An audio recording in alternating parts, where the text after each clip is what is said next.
નમસ્કાર મિત્રો, નવા વિડીયોની અંદર તમારું હાર્દિક સ્વાગત છે. મિત્રો, ખાસ કરીને વાત કરવી છે કે આજે આપણે 2-3 ભાગ મૂકી દીધા છે. 2 ભાગ મૂક્યા છે. આજે ત્રીજો ભાગ છે, જે પરેશ ગોસ્વામીની મિટિંગનું, જામ ખંભાળિયાના વિસોત્રી ગામની, અને ખૂબ સારી માહિતી આપી છે.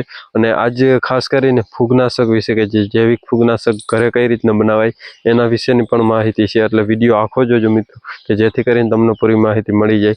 અને આપણે વોટ્સએપની અંદર એક ગ્રુપ છે કે ઓર્ગેનિક, કે જેમાં ઓર્ગેનિક ખેતીની માહિતી આપણે આપીએ છીએ. તો એમાં તમે જો ના જોડાણા હોય તો ગ્રુપની લિંક છે ડિસ્ક્રિપ્શનમાં, ત્યાંથી તમે જોડાઈ જાઓ. તો ખાસ કરી અને આ ત્રીજો ભાગ છે, તો પહેલાં જો ત્રીજો ભાગ.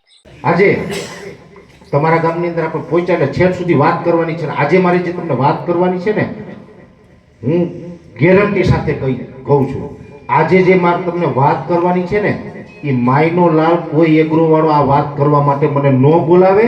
અને એના માટે જે ખરેખર આ ધરતીનો સપૂત હોય, ખરેખર ખેડૂતનું હિત ઈચ્છતો હોય ને, એવો જ ખેડૂત હિતે છું મને બોલાવી શકે. એટલે પહેલા તો આજની તારીખે દિનેશભાઈ અને રસિકભાઈ મને આ જે મારે તમને હવે વાત કરવાની છે ને, એ કરવા બોલાવ્યો ને, એ વાત કરવા માટે બોલાવીને એ બદલ એને તાળીઓથી વધાવો જોઈએ.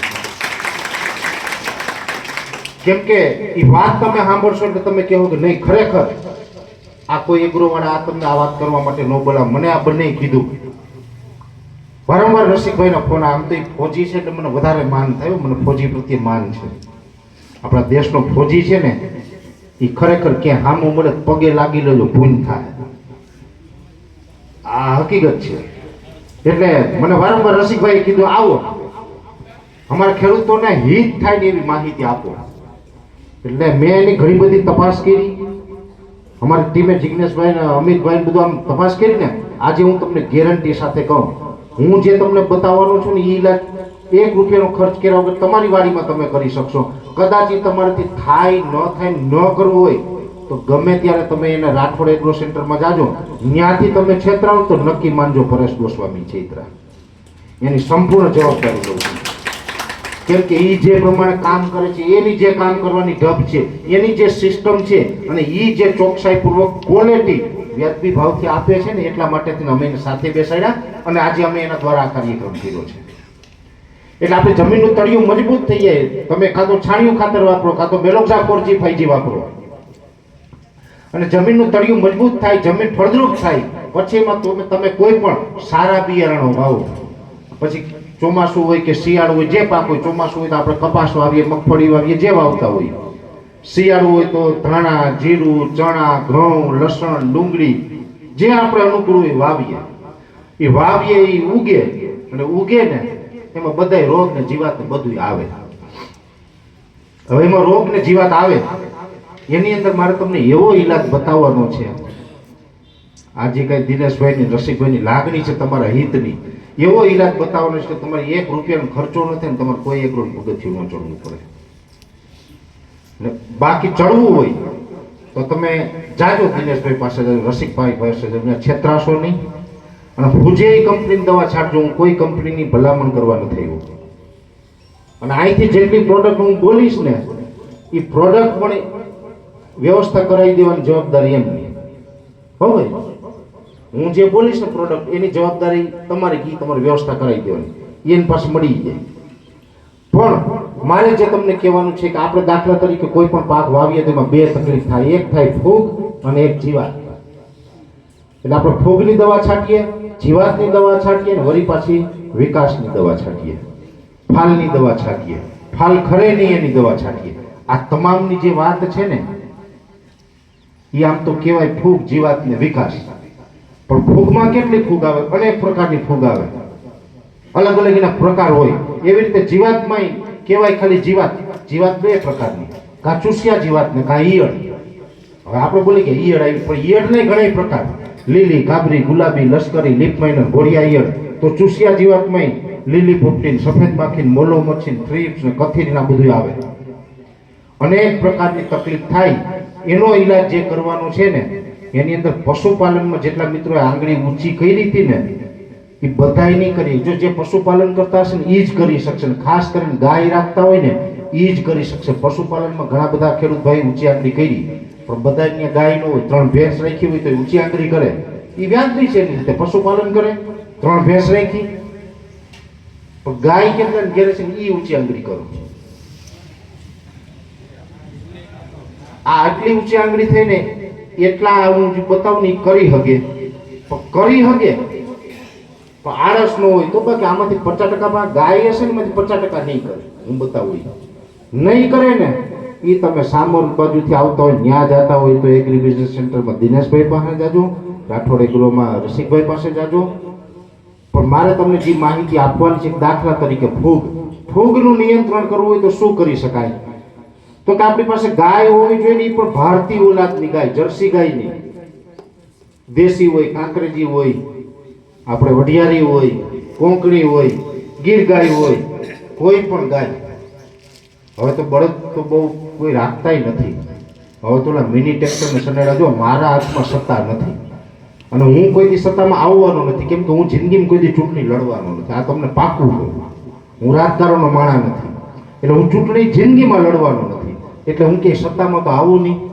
પણ માની લો કદાચ હું કૃષિ મંત્રી બનું ને તો સનેડા ઉપર ઓલા આવે ને સનેડા હાંકવાના, એ ને મિની ટ્રેક્ટર ઉપર હું આ દેશમાં પ્રતિબંધ મારતો. એની આપણી ખેતીની પથારી ફેરવી નાખી. એ ઓલું એક તો ડીઝલ બારે ધોવાળો કરીને આપણું પર્યાવરણને બગાડે. અને બળદ, હવે મિની ટ્રેક્ટર પોદરો થોડુંક કરે, બળદ હોય તો ખેતરમાં પોદરો કરે. એ આપણે બહુ સારું, સારામાં સારું ખાતર, છાણિયું ખાતર કહીએ. એ બળદ રાખ્યો હોય તો પોદરો કરે. નહીં, એ રાજકારણમાં નહીં ભાઈ, એ રહેવા દો. જો તમને મને સાંભળવાની મજા આવે ને, હું રાજકારણમાં નથી ને એટલે સાચું બોલું છું. રાજકારણમાં હશે તો હું ખોટું બોલી. નહીં, મને એ તમે આ આપણે કરીએ બરાબર છે, તમે રાજકારણનું રહેવા દો. તમે ખોટું બોલ્યું તમે સાચું માની લે. નહીં, રાજકારણની વાત રહેવા દો. જો મને એ ખબર છે, હું તો ઘણા કહેતો હોય મારે તો ક્યાંથી ચૂંટણી લડવું નથી. બાકી ખેડૂત મતદારો હોય ને, ગુજરાતનું કોઈ પણ 182 સીટ છે ને, મારે ધારાસભ્ય થવું હોય ને, 182 માંથી ઓછામાં ઓછી 40 સીટો એવી છે કે ખેડૂતો જ છે, નકરા ગામડાઓના મતદારો છે.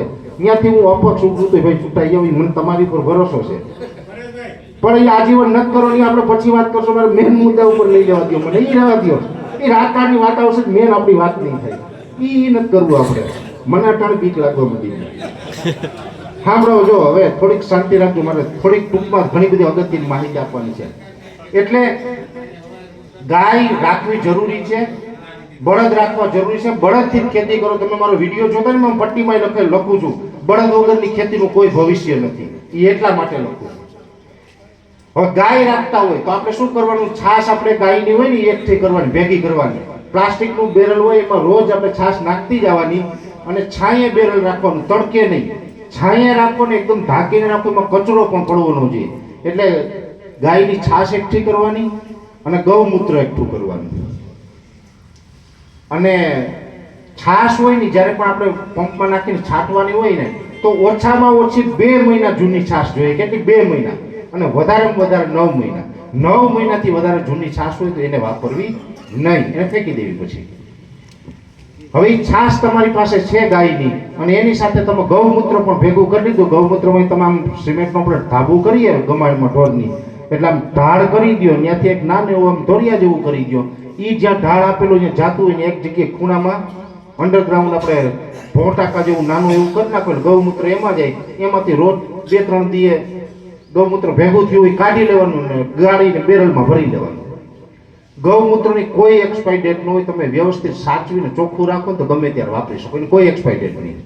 એટલે તમે છાશ ને ગૌમૂત્રથી ભેગું કર્યું અને તુલસીના છોડ વાળીએ રાખવાના, એ પણ ખૂબ ઉપયોગી છે.